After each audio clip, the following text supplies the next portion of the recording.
Mr. Peter Rosenberg. Where in the world is Rosenberg Radio? What's up, Peter? How are you? I'm good. I'm in Connecticut. Okay. ESPN driving or WWE? Yes, that's a great question. I am in Bristol, Connecticut. Haven't been here in a minute, but I was just telling your fine producer Vic, a man of great taste, who loves the Cheap Heat podcast, which you can subscribe wherever you find podcasts. I just recorded the WWE Elimination Chamber preview show that's airing on ESPN2 at 2 o'clock today. So I just wrapped that up. Still adjusting to this WWE ESPN together world. It's like a very strange. It's like seeing friends at your wedding that you never thought you'd see have a conversation together. That's how this whole ESPN WWE thing feels. Wow.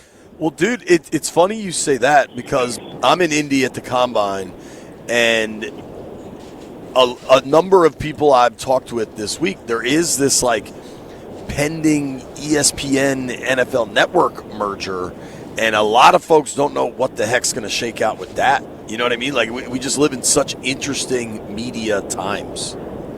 It's going to be, like we're still figuring out what that looks like. It's going to be really interesting to mash that whole thing up, right? And, like, it's kind of scary because I'm sure not everybody can make it out of that. Mm-hmm. And, and, like, if you're someone who has, like, a big contract and you're in NFL coverage for one of these places, you have a big contract, you're going to have to make sure you're one of the people, you know what I mean? You better be Mina Kimes. You know what I mean? Like, Be a star. It's going to be Orion Clark, right? Like, it's tough. Rich Eisen, but, like, it's going to be tough. So, very interesting, though. You're right. It's going to be very interesting. Wow. Dude, so I'm curious for you. You are a huge Commanders fan, a huge NFL fan. You do daily sports talk radio in New York. But I also know you're not, like, the biggest draft guy and all that sort of stuff. How much attention do you pay to the Combine? And is it more for, like, the pending free agency stuff, or do you lock in on who Washington's going to take at number 7?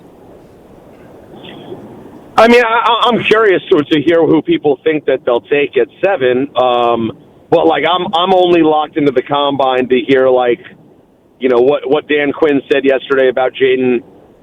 I catch the quotes and, hear who puts their foot in their mouth, hear who says something interesting. Mm-hmm. Here's if anyone, is willing to ask the Giants about Tish.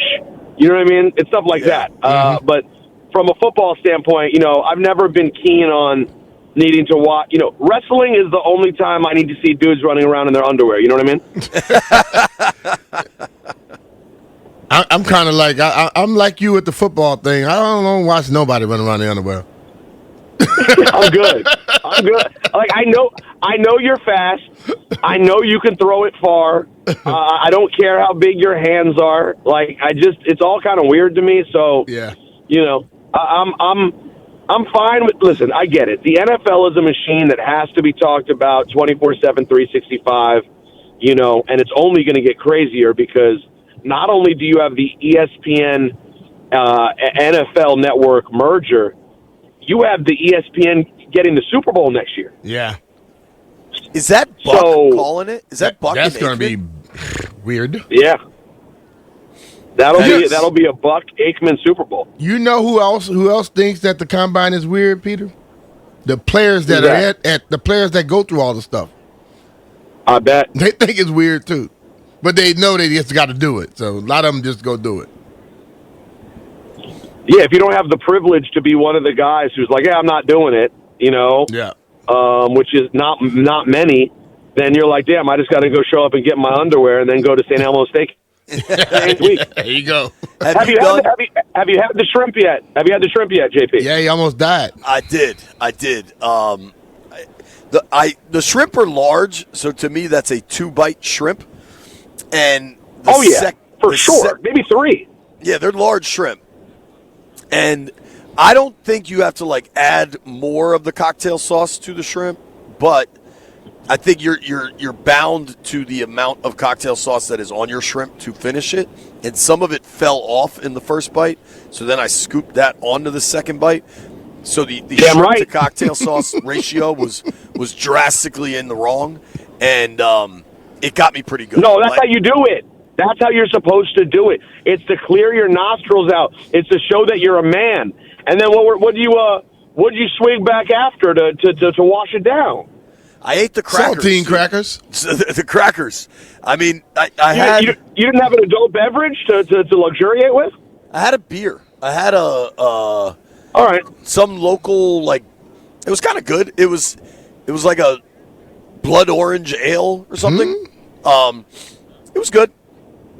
I read a headline moving around today. It was on a weird website I hadn't heard of that said you got wasted, blackout drunk, and attacked an Uber driver. True or false? False. False. I think it's true, Peter. Else. Peter, I think it's true. Too soon. I'm sorry. That's too soon. Now, listen, there are times where you could. My Uber rating is sterling. All right, we're Gucci on Uber. I respect the powers to be to get me home. I'm pulling up my Uber rating right now, dude. Where am I at? 4.82, dude. I'm good. Really? I mean, listen. 4.82 is cool. You're not going to the Hall of Fame with 4.82. Right, but like, wait. That's a 13-year Who knows pro what career. their Uber rating is, Jay? Oh, let's go. Let's find out BMitch's Uber rating. Go to Uber. I gotta see mine. I mean, I never even cared about mine. Go to Uber and hit on account, and then click personal. All righty. And no, actually, This is exciting. If you go to account, the top left, it shows you your Uber rating. 4.84. All right, so we're the same dude, B. You 4.82. No, he's better. He's 0.02 better than me. I'm better though. I could tip one dude this afternoon going to the airport, and I'll be 4.85. Okay. How about, wait, what are you? AB, what are you? 4.84. 4.85. King of Uber on the show. But you know what? How the hell do they rate you? Because all I do is get in the car. I don't talk to them. I tip them. I pay them. I keep moving. I mean, do you rate the drivers? Yeah, I rate them all the time. I give all of them fives because they don't normally call me. If they don't talk to me or bother me, you 5. Like if I get in the car and I want to talk, yeah, but just don't just start talking to me. No, I mean, listen, this is Brian Mitchell, for God's sake. No, you don't just open your mouth to number 30. No, I like some guys, like, where you going? What you here for? It ain't your business. Just drive me where I want to go.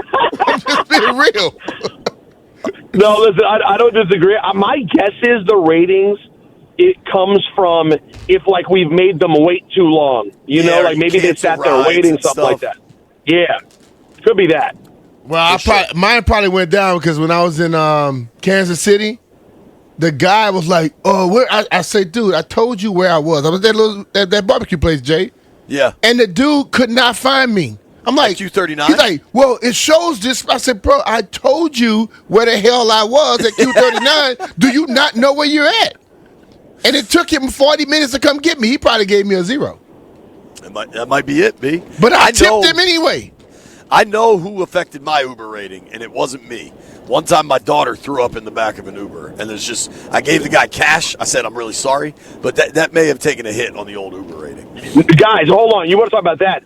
There was a time where I was taking an Uber all the way from the city to my spot out on Long Island, which is a little beach in Long Beach. It's a ride, bro. It's an hour. I never Uber there. It was a rare circumstance. We are 5 minutes away from my apartment, and my dog is pacing back and forth. I'm like, what are you pacing for? What? I don't know why. You know what that means? There's only one reason this dog could be pacing. Yeah. And I'm on the highway, and my dog just plops down straight up diarrhea in the back of this Uber. Yo, bro, the fact that I'm a 4.85 is a friggin' miracle. That should have taken me down to a 0. Yeah, that's tough. You had to, like, create a new profile. You need just, like, a fake name. You just found out your dog has motion sickness. I guess he ate something. I had to go pull over. We ended up in the hood. It was pouring rain. We had to get off at a random exit in Brooklyn, and I went to a bodega to try to get like water and cleaning material. It was a friggin' nightmare. But I tipped the hell out of the guy to try to balance it out. I guess it worked. That's what I did when my daughter barfed. I got all the cleaning supplies, and I gave him all the cash I had on me, which was, I think, like $130 or something. You're He good. should have You're never good. complained about anything. He got more than enough. Yeah. This will shock nobody of our crew here. Peter, you know Jeff. You've talked with Jeff enough. Jeff has the lowest Uber rating at 4.77. Wow. Cuz, Jeff, man, we always tip. We just not always sober. B-Hawk talking about 4 point. He don't Uber. No way. He riding the train. Yeah, for sure. That was a fun little angle I wasn't expecting to pursue today. Talking with our friend Peter Rosenberg here on the Rude Guest Hotline. Rude makes the most reliable HVAC equipment in the DMV. You give Peter a follow at Rosenberg Radio. Check out the new YouTube show he's got going. Peter's got a lot of stuff, so you got to go to Rosenberg Radio and find out what you want to stuff because Peter's got it all. If you're a lapsed wrestling fan, just go listen to Cheap Heat Live, the podcast every week. We also will air live every Friday at noon on Sirius Channel 156. What is the state of WWE right now? Because the last thing I really remember, and I'm not the biggest wrestling guy, right? But I remember the John Cena retirement tour that finished in Washington to some surprise, right? And I remember the wrestling fans weren't thrilled with how it ended. Have we moved forward from that? I'm sure there's new emerging big storylines. Yeah. No, we've moved on from that. There are, we're gearing up for WrestleMania. Elimination Chamber is it's Saturday night in Chicago. It's the last match before WrestleMania. Last year, it was a super marquee event because John Cena turned that night. The Rock showed up with Travis Scott, and Cena turned, and it was an insane night. So people are excited about that. I think the most exciting thing that's happened in recent time is they elevated a couple of young superstars to the roster. There's one kid, Javon Evans, who's 21 years old, and I think, listen, you could ask your guy Vic there. I think there's a chance this kid may be like the best athlete ever in WWE. He is an absolute incredible freak, and he's also the best, most just like chill down-to-earth kid. And then they moved up Obafemi, who was a former college football player, born and raised in Nigeria, just an absolute beast, who a lot of people are fantasizing about him getting a match with Brock Lesnar at WrestleMania. So there's a lot of cool stuff happening. And this week we are back on the ESPN app. This is sort of the official launch of kind of the ESPN WWE thing Saturday night. That's cool. Where is WrestleMania this year? They are back in Las Vegas, for better or for worse. We are back in Vegas. I was ready. It seemed we were going to New Orleans, and then somehow we ended up back in Vegas. So we're going to do Las Vegas one more time. 2 nights at Allegiant, which is a fantastic building. You guys have been there. Oh, yeah. I do love Allegiant. Like, Vegas gets on my nerves.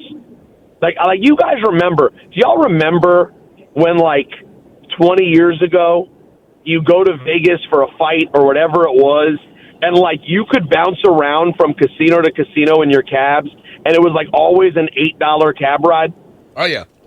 And now, every Uber ride, every cab ride, it feels like it's $25. It's gotten so annoying. Peter, that was 20 years ago, dog. So, you got I don't like what you're saying. I don't like how you sound. Yo, how about this, guys? How about this? Last year at WrestleMania, I had a moment when I said, screw it. I'm thirsty. I'm not going back to the lobby. I am drinking the smart water in my room. I would like both of you to guess what I paid for the smart water in my room. Was it a big one or a small one? It was not No. You know what? I think it was the bigger. So you probably paid $20, $15 to $20 for that one. JP, would you like a guess? $18. My hotel bill said that for my smart water, I paid $23. Damn! What hotel? Hey, Bellagio? you should have went downstairs and got some liquor or something for that. Bro, it was the Aria. It was the Aria. Lovely hotel. $23 for a water in your room. Yep, that's my spot. Damn. That'll get you. We gotta introduce you to Mike Beasley, Peter. We'll get the water taken care of. Yeah. For you. Before you go Wait, out there. y'all have a water plug?